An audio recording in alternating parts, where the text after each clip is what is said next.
Débora Oliveira, hein, para a gente falar de economia.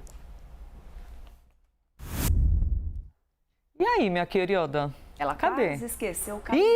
Eita, olha, não, peraí. Opa, é aqui, é ali? Gaúcho, aqui. cumprimenta a galera, vai. Cadê a câmera? Ali, ó. Ah, não, agora você tá vendo a saída. Agora a marcha ré de Gaúcho. Ali. Era o Gaúcho maravilhoso ali aparecendo para vocês. Aliás, a gente poderia fazer isso mais vezes, né? Deixa a galera aparecer, trazer o Gaúcho, o Wilson aqui para tomar um café com a gente. Pra gente tá aqui, tem gente aqui atrás das câmeras. É assim. Puxa vida, né? Ainda mais que hoje o Wilson veio todo trabalhado na camisa branca, parece que vai daqui pro cartório, né? Mas já é casado, então iria fazer outras coisas, né? Renovar os votos de amor com a esposa. É válido também. E aí, minha querida?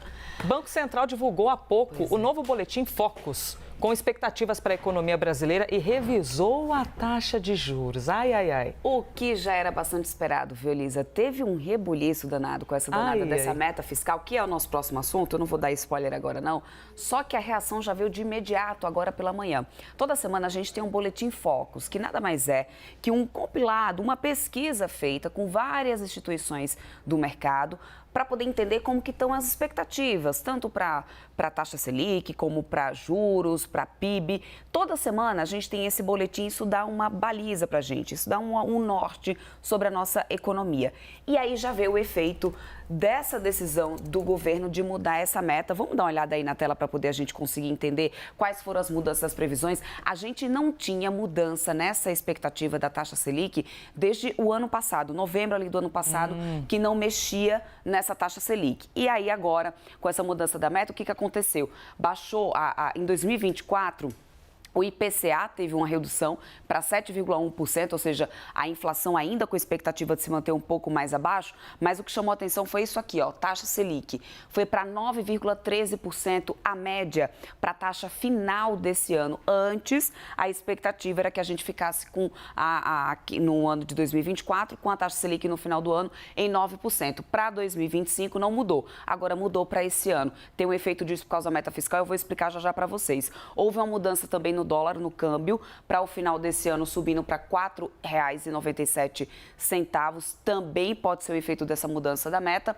Agora também houve uma projeção no PIB, uma correção, um ajuste para cima do PIB de 1,95%. Lembrando que do PIB não é a primeira mudança e correção para cima, a gente já vem acompanhando mudanças desse gênero, mas o que chama realmente a atenção é essa taxa Selic agora mudando de cenário, mudando de patamar, Elisa. Isso depende muito do que é dito pelo governo, porque a gente vê assim, uma vírgula que é dita por um ministro da Fazenda, o mercado já fica enlouquecido e sempre nesse trabalho de futurologia, né? Imaginando como vai ser em 2024 no fim, imaginando quando vai ser. Eles ficam sempre assim, trabalhando desse jeito. O mercado gosta de previsibilidade, Elisa. Quando você não tem uma previsão, quando você não tem certeza do que pode... Quando você é muito misterioso.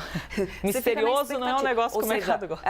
Qualquer projeto que você vai fazer para uma empresa, até nas contas da sua casa, você precisa prever, olha, eu vou precisar para tirar férias esse ano de tanto. Então, você vai prevendo todo mês aquilo ali para conseguir tirar essas férias. Se você não consegue ter uma previsibilidade, você não vai ter férias. E você fica angustiado, fica na dúvida. Então, gera um monte de incerteza. Isso eu estou trazendo, por exemplo, muito simples, para tentar trazer ali para a proximidade do seu dia a dia de casa. Nesse caso, o que aconteceu? Mudança de meta fiscal, Elisa.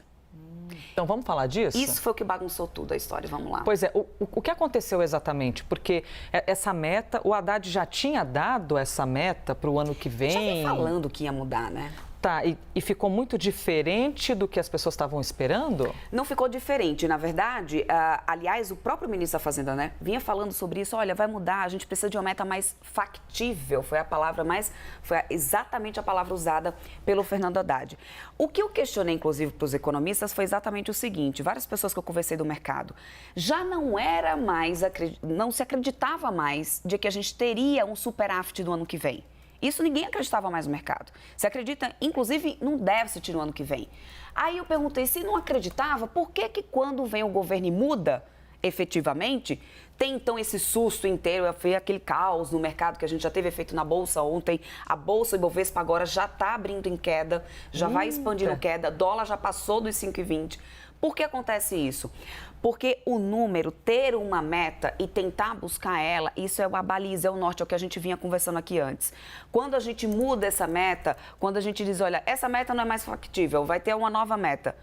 Quando, então, que a gente vai ter uma meta que seja factível, que a gente consiga cumprir? Esse é o grande problema. Por que lá atrás não já foi feita uma meta que a gente tivesse condições de cumprir? Esse é o grande problema. Ou seja, nunca então a gente vai poder acreditar numa meta que está sendo estabelecida. E o que foi estabelecido Entendeu? agora? Vamos dar uma olhada aqui na tela para a gente entender. Olha só. Como era antes? A gente tinha uma expectativa para 2025 de um superávit de 0,5%. Nesse superávit de 0,5%, de acordo com o arcabouço, a gente já tinha uma tolerância de não chegar a 0,5% e para 0,25%. É aqui que mora o grande detalhe dessa história. A gente mudou para o ano que vem com a LDO, lembrando, é a Lei de Diretrizes Orçamentárias, aliás, o projeto da lei, na verdade, para poder ainda ir para votação e depois virar lei. Vai para votação ainda, vai para apreciação lá no Congresso. A meta agora é de 0, ou seja, déficit 0. O déficit 0 que a gente previa para esse ano, então, passando para 2025. Aqui mora o grande lance da questão. Se a gente muda a meta para 0, a gente tem uma tolerância de um déficit de 0,25. Então, por que é o grande problema nessa situação? Porque é o governo admitindo que para o próximo ano a gente já pode ter déficit. E aí o mercado começa a precificar isso cada vez mais forte. Por isso, esse efeito que a gente vê de imediato na bolsa, no mercado, porque você não consegue ter uma certeza. E aí tem mais um detalhe que a gente precisa observar. A gente tem todo um cenário econômico muito positivo, Elisa. Ou seja, a gente tem crescimento, acabei de mostrar aqui o Boletim Focus revisando o PIB para cima. A gente tem um controle de inflação, Boletim Focus também revisou para baixo, ou seja, o cenário é positivo, mas a qualidade que tem por trás, ou seja, os números são factíveis, são positivos, mas a qualidade por trás de gastos e das contas do governo é que não são positivas e é isso que é muito ruim para o nosso mercado. Vou aqui para uma próxima página, para a próxima tela, só para poder mostrar para vocês que nesse projeto, o salário mínimo, a gente também teve uma mudança do salário mínimo. Isso aqui é importante a gente olhar. Primeiro de tudo, atualmente a gente estava com expectativa para 2025 de um salário de R$ 1.412, passou para R$ 1.502. Ou seja, teve uma alta aí nessa expectativa de salário mínimo para o ano que vem de 6,37%. Por que isso acaba sendo preocupante por um lado? Porque a expectativa de inflação para o ano que vem é de 3%, ou seja, a gente teria um ajuste aí, o dobro da inflação para o ano que vem. E aqui ninguém está discutindo o mérito de se ter um aumento do salário, muito pelo contrário, viu, Elisa? Aliás, todo mundo tem o direito, merece ter um salário melhor. O reconhecimento e tal. O problema é o quanto isso pesa nas contas do governo. Mas foi uma promessa do Lula, né? Mas foi promessa do Lula, então a gente precisa lembrar do cumprimento de promessa e isso é uma questão muito popular, difícil, que bate na popularidade do governo. Mas e as contas, como é que equilibra? Aí não bate o déficit 0. Entende o quanto é uma engrenagem muito complicada? Mudou também a previsão de salário para 2026, 27 e 28. 2026, R$ 1.582, 2027, R$ 1.676, 2028, R$ 1.772. É claro que esse projeto da Lei de Diretrizes Orçamentárias agora vai para tramitação, mas no fim de tudo, no fim das contas, é você também aumentar o custo da dívida. Por quê? Se a gente muda agora essa meta fiscal, e a gente já teve Campos Neto falando sobre isso essa noite, viu, Elisa, lá em Nova York, no evento.